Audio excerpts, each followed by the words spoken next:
देखने को मिला है, जो भी आपके संगठन में काम करता है और वो जब संगठन से बाहर हो जाता है तो लोग इस तरह देखते हैं कि संगठन टूट गया, संगठन में अब कुछ नहीं रह गया है। इसको लेकर आपका क्या प्रतिक्रिया है? लोग कहते हैं कि आरएसएस की जो विचारधारा है वो पूरे देश में फैल चुकी है, उनका कोई कार्यकर्ता बाहर जाता है, वो चीजें सोशल मीडिया पर नहीं आती, लेकिन आपका कोई कार्यकर्ता बाहर जाता है या लोगों का ये कहना है कि वामसेप कई गुटों में बढ़कर काम कर रहा है, किस तरह, इस पर आपका क्या जवाब है? आरोप ये है कि वामन मेश्राम जी जो कि है निरंकुशवादी हैं, वो मतलब अपने आप को डिक्टेटर समझते हैं और वो अपनी ही मर्जी चलाते हैं संगठन में।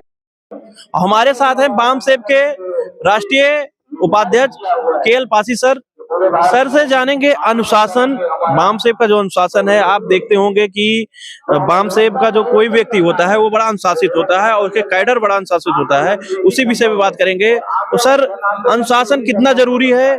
आज बहुजन समाज के अंदर अनुशासन ना होना बहुत सारी खामियों को हमको देखने को मिल रहा है। धन्यवाद बहुजन मीडिया को, आपने हमारा इंटरव्यू ले रहे हैं, अच्छी बात है।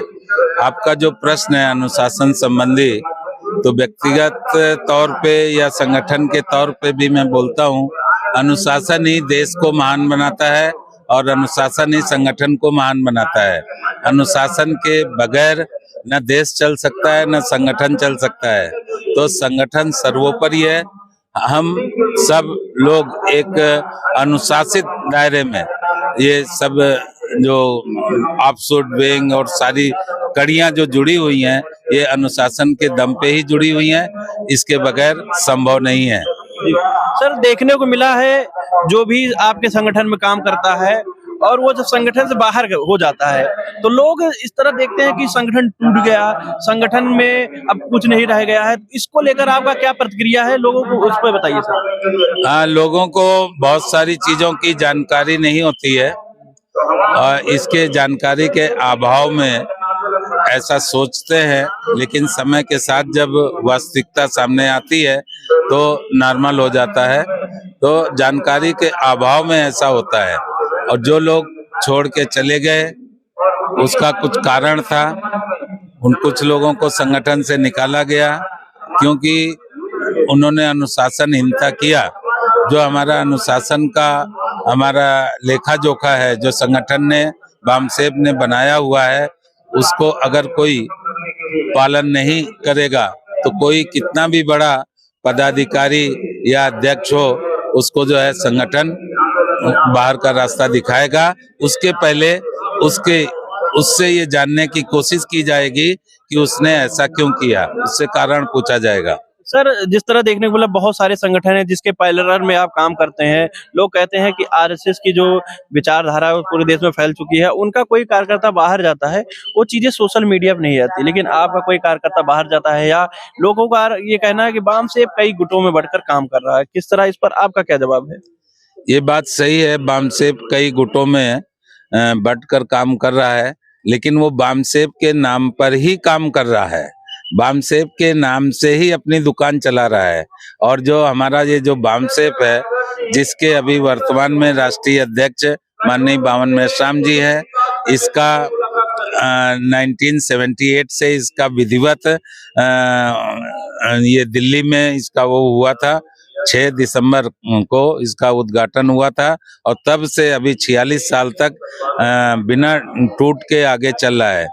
इस बीच बहुत सारे लोग आए चले गए, लेकिन ये संगठन अभी कंटिन्यू है और माननीय वामन मेश्राम जी अभी नॉट आउट हैं।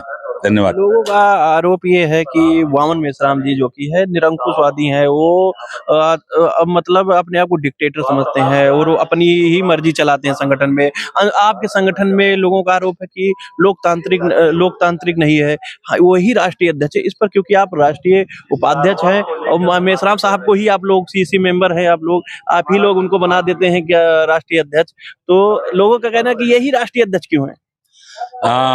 इस बारे में मैं कहूँगा, फिर लोग भ्रमित करते हैं। हर राष्ट्रीय अधिवेशन के अंत में राष्ट्रीय अध्यक्ष का चुनाव होता है, विधिवत तरीके से होता है, इसका रिकॉर्ड मौजूद है। जो लोग ऐसा कहते हैं वो संगठन को बदनाम करने की की दिशा में काम कर रहे हैं। कहते हैं मोहन मेश्राम से डरते हैं लोग, इसलिए उनके फेवर में वोट कर देते हैं। नहीं, डरने की क्या बात है, आपको सामने आना चाहिए। अगर लोग सामने नहीं आएंगे, विकल्प सामने नहीं आएगा तो अफसोस होगा। क्यों डरते हैं? डरना नहीं चाहिए, आपको आगे आना चाहिए। पहले आपको अपना कैंडिडेचर दिखाना चाहिए। वहाँ पूछा जाता है और कौन है कंटेस्टर, तो वहाँ तो कोई मिलता नहीं है। इसलिए साहब के नाम पर ही बाकायदे लिखा पढ़ी के साथ काम होता है। तो ये लोकतांत्रिक व्यवस्था है। दूसरे ये जो लोग कह रहे हैं कि बावन मेश्राम जी ही क्यों राष्ट्रीय अध्यक्ष होते हैं, मैं या वो कंटिन्यू क्यों है, मैं ऐसे लोगों से कहना चाहता हूं कि तुम हर साल बदलते हो, तो आपने क्या किया है? उससे कुछ रिजल्ट मिला है क्या? आप रिजल्ट दिखाइए ना, रिजल्ट की बात करिए ना कि राष्ट्रीय अध्यक्ष को कंटिन्यू है या बदलते नहीं है, या इस प्रक्रिया में आपको तो पूरी बात पता नहीं है। तो आप राष्ट्रीय अध्यक्ष बदल के आप क्या करते हो, ये बात बताइए। आप कुछ नहीं करते हो, केवल उंगलबाजी करते हो, इसके सिवा कुछ नहीं करते हो। वाम सिर्फ संगठन का जब जिक्र होता है तो चंदे की बात होती है कि ये संगठन वो सिर्फ फंडिंग करता है, अधिवेशन करता है और कोई काम नहीं करता, सिर्फ चंदा ही लोगों से निकालता है। अब इस पर लोग बड़ी प्रतिक्रिया देते हैं, इसको लेकर क्या जवाब देंगे उन लोगों को? वो लोग फिर गलत बोलते हैं। वाम से सड़क पर भी है और कार्यक्रम में भी है। सभी राज्यों के राज्य अधिवेशन होते हैं, जो सभी ऑफशूट विंग हैं, इनके सभी के अधिवेशन होते हैं। राष्ट्रीय अधिवेशन होते हैं, जिले तहसीलों में अधिवेशन होते हैं। हर राष्ट्रीय समस्याओं पे सड़क पर हम लोग उतरते हैं। जो लोग देखना चाहें वो सोशल मीडिया में देखें, नेशनल मीडिया में दिखाते नहीं है। तो social media is our media. हम लोग का कई बार भारत बंद किए हैं, कई बार जेल भरो आंदोलन किए हैं, कई बार मतलब साल का मैं बोल रहा हूँ, साल में कई बार जेल भरो आंदोलन किया है। तो ये लोगों को दिखाई नहीं पड़ता, ये अफसोस की बात है। सर, जिस तरह देखने को मिला है, वाम सेव के कामों को भुलाया नहीं जा सकता। आज समाज में वाम सेव की वजह से बहुत जागृत है। तो सर, आने वाले समय में वाम सेव का क्या स्टैंड है, और इस देश की जिससे राजनीति, बहुजन राजनीति पर खतरा मंडरा रहा है, क्योंकि तमाम पार्टियां जो क्षेत्रीय पार्टियां थी, वो ये कहा जा सकता है कि बहुजनों की ही पार्टियां थी, लेकिन जैसे जैसे चुनाव होते जा रहे हैं उनकी क्षेत्रीय पार्टी खत्म हो जा रही है और संकट का जो समय है वो घोर अंधेरा एकदम छाया हुआ है। इसको लेकर क्या कहेंगे सर?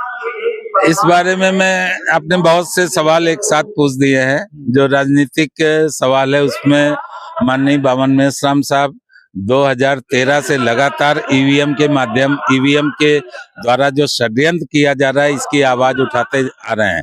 उन्होंने 2 बार भारत भ्रमण किया, कश्मीर से कन्याकुमारी और कन्याकुमारी से कश्मीर, और हर प्रोग्राम में ईवीएम के खिलाफ कार्यक्रम लगाए और हम लोगों को भी आदेश दिया। हर एक कार्यक्रम में ईवीएम का मुद्दा होता ही है। अभी राष्ट्रीय अधिवेशन चल रहा है, इसमें भी है ईवीएम का मुद्दा। तो जो साहब ने 8 अक्टूबर 2013 का जो माननीय सुप्रीम कोर्ट का निर्णय है कि ईवीएम से फ्री, फेयर और ट्रांसपेरेंट चुनाव नहीं हो सकते हैं, ये सुप्रीम कोर्ट का निर्णय है। इस निर्णय को सभी नेशनल मीडिया में, प्रिंट मीडिया ने इसको ब्लैकआउट कर दिया, किसी को बताया नहीं। इसकी वजह से लोगों को नहीं पता है।